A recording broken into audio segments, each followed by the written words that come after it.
Estamos iniciando mais um programa Cidadania e Serviço Público, um programa da Federação das Entidades de Servidores Públicos do Estado de São Paulo, FESPESP. E hoje, continuando aquele papo gostoso com o presidente da Associação dos Funcionários Públicos do Estado de São Paulo, Antônio Carlos Duarte Moreira. Voltamos já.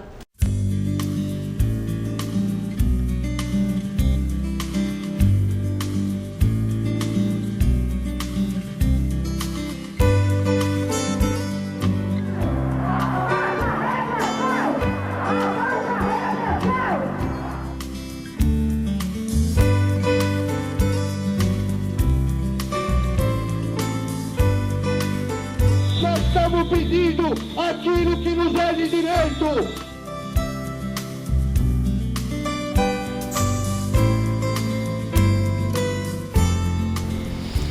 Estamos de volta com o programa Cidadania e Serviço Público, um programa da Federação das Entidades de Servidores Públicos do Estado de São Paulo. Hoje, na sede da Associação dos Funcionários Públicos do Estado de São Paulo, a maior entidade de servidores públicos da América Latina, e conversando com Antônio Carlos Duarte Moreira, seu presidente. Tudo em ordem? É um prazer, Gozi. Olha, eu tenho a felicidade de contar com os nossos diretores, mais uma vez, nesse segundo bloco de programa que você está fazendo, que é o João Batista Carvalho, Antônio Arnosti e a Suei Roma, e com os nossos funcionários de eventos, da Folha do Servidor Público, do marketing e também do audiovisual. É um prazer em estar de volta nesse programa Cidadania e Serviço Público. E é um prazer ter vocês também no nosso programa, com certeza. Duarte, nós conversamos no final do programa passado sobre a questão sindical e a questão associativa. Uma coisa que está acontecendo, já há alguns anos atrás já houve essa tentativa em Brasília. Depois veio a tentativa aqui da federação da nossa FESPESP aqui em São Paulo, que uniu na Assembleia Legislativa várias entidades no sentido da formação de uma central única e exclusiva de servidores públicos. Também está surgindo agora uma tentativa de formação, estamos até conversando, do pessoal dos legislativos do Brasil. Uma tentativa nossa de uma central de servidores públicos em razão de que somos diferentes das entidades privadas ou dos que trabalham em entidades privadas. E uma central, diferentemente de tantas que a gente já tem aqui no Brasil, que não se ligue a nenhum partido político, que seja apartidária, apenas na luta dos servidores. Queria ouvi-lo sobre isso. Bem, eu sou flagrantemente favorável a essa criação. Aliás, aqui na casa, na Associação dos Funcionários Públicos, o professor Nicolau Antônio Torlone, ele lançava a ideia, mas teve grandes resistências, não aqui dentro da casa, mas fora. Então, aquilo que ele ideava construir, que seria uma central única dos servidores, até tinha uma sigla aí que ficava com sentido dúbio, e não prosperou porque virou piada, né? Ficou um negócio assim meio desagradável. Mas levando a sério a mudança da sigla, é uma realidade. Hoje nós temos um grande movimento em que propugna pela criação de uma central própria de servidores públicos para cuidar dos interesses dos servidores públicos, que se sentem deserdados no que se refere à condução das suas reivindicações junto ao Planalto e também junto ao Congresso Nacional. Então, essa central de servidores públicos, ela teria a tendência de unificar todos os servidores públicos do Brasil, sejam eles associativos, sejam sindicais. Eu até participei da primeira reunião aqui em São Paulo, liderada inclusive por você, para a criação dessa central. Eu fui até orador, fiz um pronunciamento, já como presidente da FIPESP, dando o irrestrito apoio para esta central sindical. E não tenha dúvida que a associação se engajará a esse movimento, porque não se trata de um movimento político, não tem nenhuma bandeira política, não tem candidato a nenhum cargo eletivo na formação da central. Então, a associação vê com bons olhos a criação dessa central e nós estaremos apoiando, sim. Acredito que com os nossos conselheiros, os nossos diretores, estaremos emprestando a nossa solidariedade na criação dessa central. Nós temos colocado sempre também, falando dessa diferença do servidor público com o funcionário de empresas privadas, que na verdade o servidor público tem uma coisa muito bonita e uma coisa em comum, que é ser a união entre o direito que o cidadão tem na Constituição e a passagem desse direito para ele, cidadão. Se não fosse o servidor público, não haveria os direitos repassados ao cidadão de saúde, de educação, de justiça, de segurança. Às vezes, um serviço não tão bem prestado em razão das nossas políticas governamentais, mas é o servidor quem faz essa ponte, né? Como você vê o Brasil hoje nessa ligação do servidor que vai levar a Constituição ao cidadão? Veja só, não só na área federal, na área estadual e área municipal, a gente vê que há uma preterição aos direitos dos servidores. E isso se justifica. Nós estamos próximos a uma crise, ou se já não estamos na crise.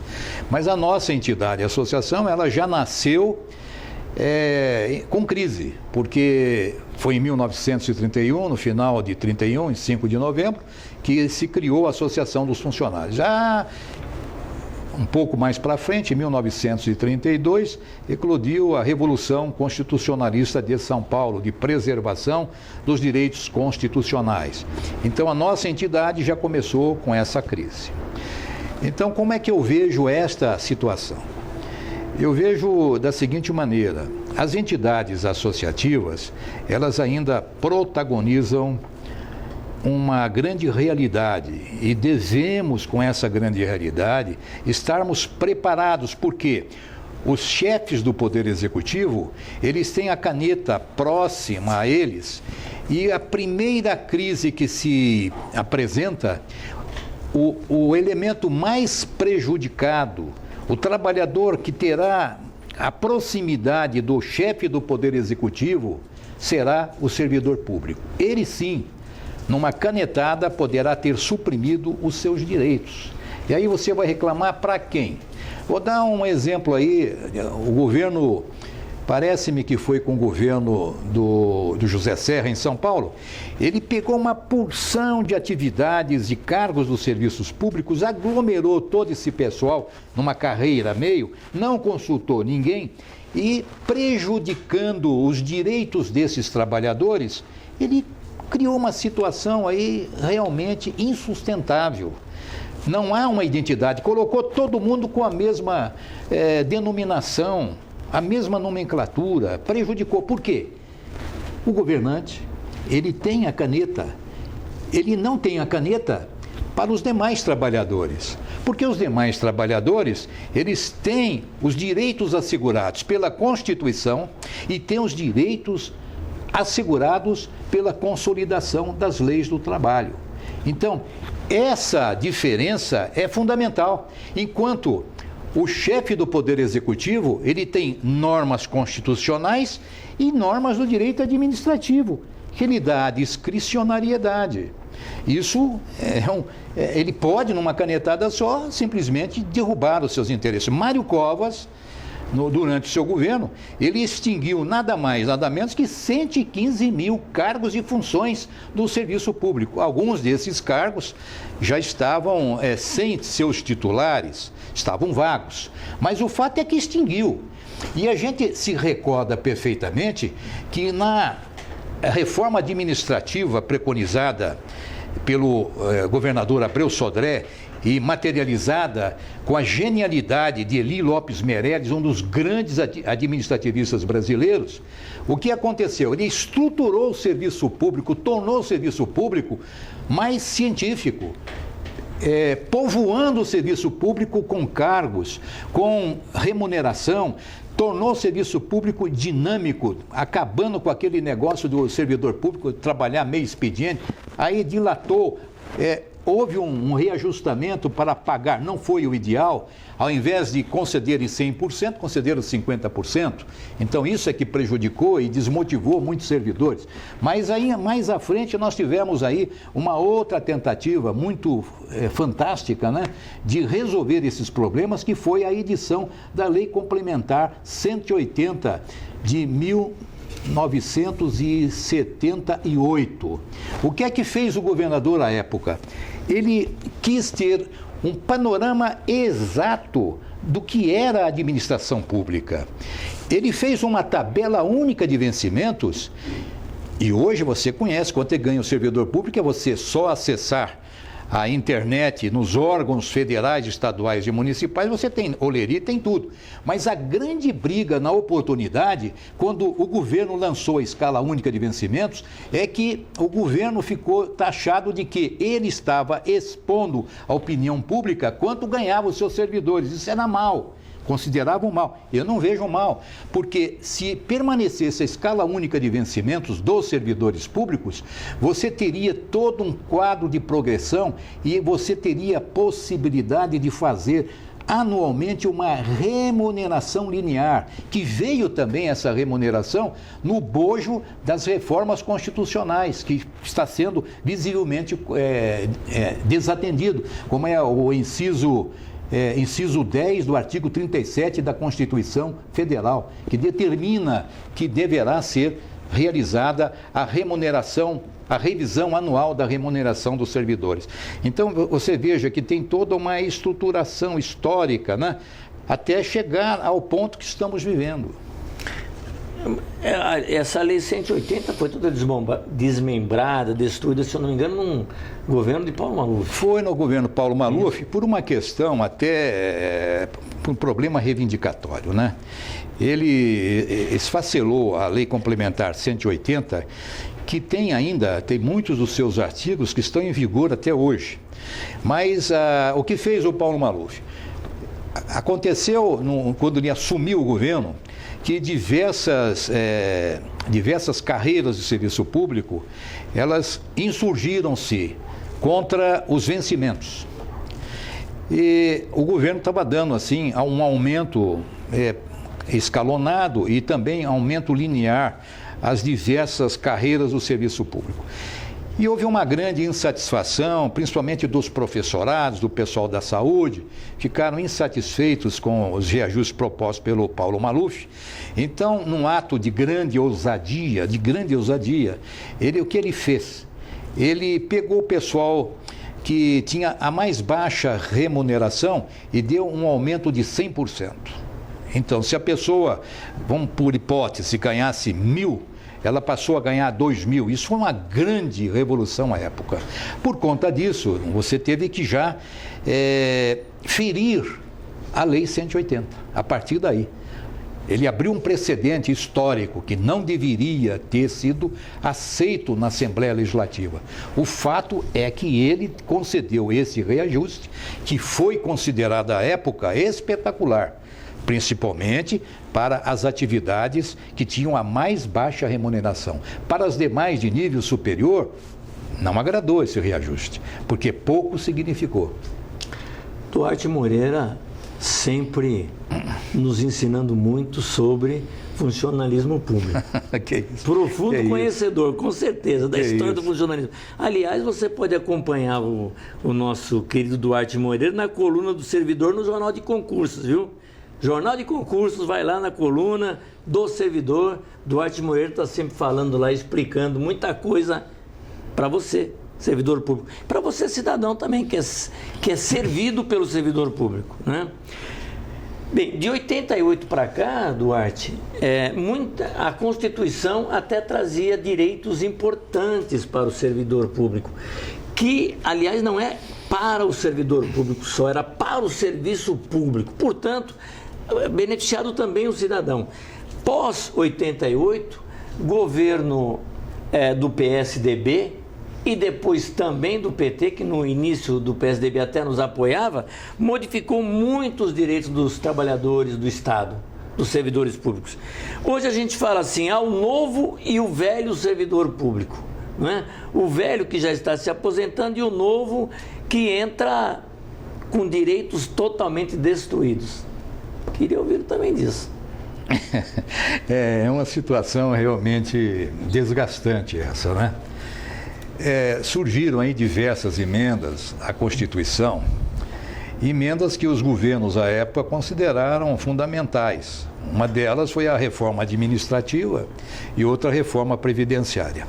Não, agora eu fico mais na reforma previdenciária, porque essa é que mais chocou os servidores públicos, é que mais angústia trouxe aos servidores públicos. A partir da insatisfação do próprio governo de que as medidas que ele adotou na emenda constitucional número 20 não serem satisfatórias, aí, mais avante, em 2003, o governo do presidente Lula veio editar a emenda complementar número 40 e outras emendas que se seguiram, que foram profundamente danosas aos direitos dos servidores. Então, uma das coisas que nos deixa realmente preocupados é a supressão por parte do governo. Supressão não, o governo obrigou os servidores públicos a contribuir, enquanto aposentados, com a sua aposentadoria. E fez uma mágica muito interessante, né? O próprio governo, ele apresentou um teto. Esse teto é o regime geral da Previdência Social.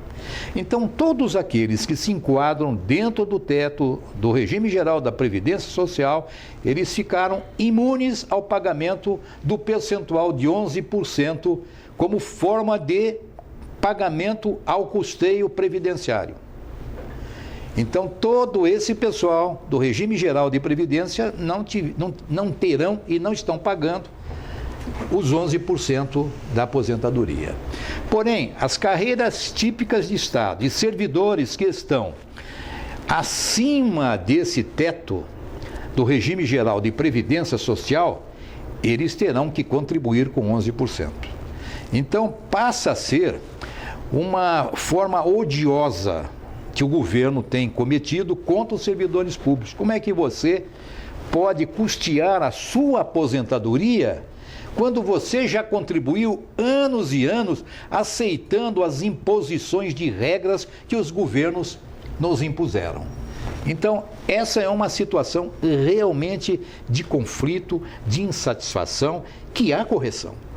A correção, a nossa federação, a FESPESP, a Associação dos Funcionários, e o Sindifisco e outras organizações estão trabalhando de forma ardorosa para que os deputados se reúnam e o presidente da Câmara Federal, temos grande esperança no atual presidente da Câmara Federal, para que coloque em pauta a matéria e vote a supressão dos 11% como forma de pagamento ao custeio previdenciário. Aí sim nós teremos ganho uma situação de conforto para o servidor público, porque não é justo você se aposentar e você ter que ainda, após você contribuir anos e anos, 35 anos para a formação da sua aposentadoria, ter que pagar 11% como aposentado. Isso é odioso, isso aí, olha, não merece nem comentário, é odioso. Eu converso com lideranças de trabalhadores, converso com trabalhadores bem situados nas empresas, nas grandes empresas, eles ficam estarrecidos quando eu lhes relato esse problema aí de ter que contribuir pós a aposentadoria. Quer dizer, após a concessão da aposentadoria, tem que contribuir para o custeio da sua própria aposentadoria. Isso não existe, isso só entre nós. Uma última questão que eu gostaria de discutir com você, Duarte, é a seguinte: Isto lembrando um fato acontecido em Brasília com um deputado cujo nome não interessa ser colocado agora. Agora não, já sei o que você vai falar. Mas que nós fomos lá solicitar que ele votasse a nosso favor numa determinada matéria sobre reforma previdenciária, e ele disse que era até a nosso favor, mas que ele representava citricultores que precisavam do governo e que iam votar com o governo. E foi eleito pelos citricultores. E por que nós, servidores públicos, que temos um número muito maior do que citricultores, não temos uma bancada de servidores nas Assembleias Legislativa, Câmara Federal, Senado, etc.? É um problema histórico que nós temos enfrentado ao longo desses anos. É preciso que os servidores públicos se conscientizem que eles fazem parte do mundo político e que têm que contribuir para o esclarecimento político e que optem por representantes também da sua carreira. Se não fizerem isso, estarão sempre marginalizados pelo poder político. Todos têm grande representação na Câmara Federal, no Senado, nas câmaras municipais, nas assembleias legislativas, todos os segmentos da sociedade têm grande representatividade. Só o servidor público que não tem. Aí você poderá indagar, será desunião? Será desinformação? Será medo de retaliação? O que está por detrás disso, dessa desconfiança para com a representação específica dos servidores públicos? Já até se pensou em criar um partido dos servidores, que não frutificou, porque não é, aí você estaria corporificando muito a batalha, a luta dos servidores públicos. Então, o que acontece? Nós temos que nos unir efetivamente e temos consciência que as decisões, elas são sempre de cunho político. Chegamos ao fim de mais um programa. Uma delícia, conversa aqui com o Duarte Moreira, um profundo conhecedor da questão do serviço público, do servidor público. E fica no ar todas essas perguntas que ele fez aqui no final. Por que não a representação dos servidores públicos no Congresso? Fiquem agora com o nosso noticiário.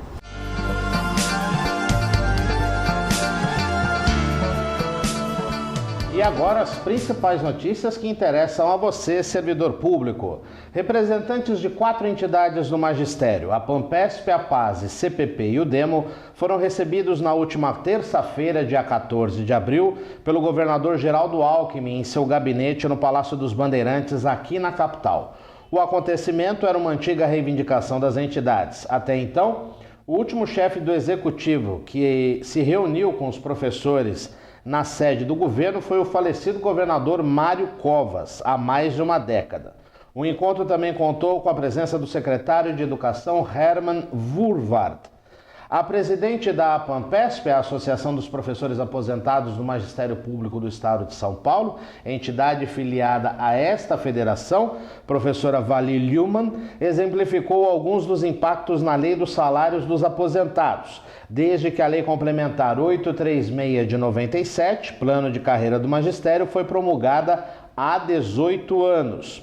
Alckmin foi o primeiro chefe do executivo a manifestar real interesse no tema e disposição para solucionar a questão junto com o secretário de Educação. Geraldo Alckmin sinalizou a possibilidade de apresentar um projeto de lei que possa corrigir as distorções da Lei Complementar 836 de 97, uma das principais frentes de luta histórica da Pampesp ao longo de quase 2 décadas. Porém, se apresentada, a lei não será retroativa e a correção das distorções serão incorporadas aos salários dos aposentados a partir do momento em que entrar em vigência. Também no dia 14 de abril, no período da tarde, líderes do funcionalismo e servidores do Judiciário, da Educação, do Sistema Penitenciário, da Fazenda e do Legislativo estiveram presentes na Assembleia Legislativa em defesa dos interesses do servidor público. Entre as principais reivindicações estava a contrariedade ao decreto 6132 de 2015 do Executivo, que impede a reposição inflacionária, a cobrança de votação dos projetos do Judiciário, entre outras questões do funcionalismo.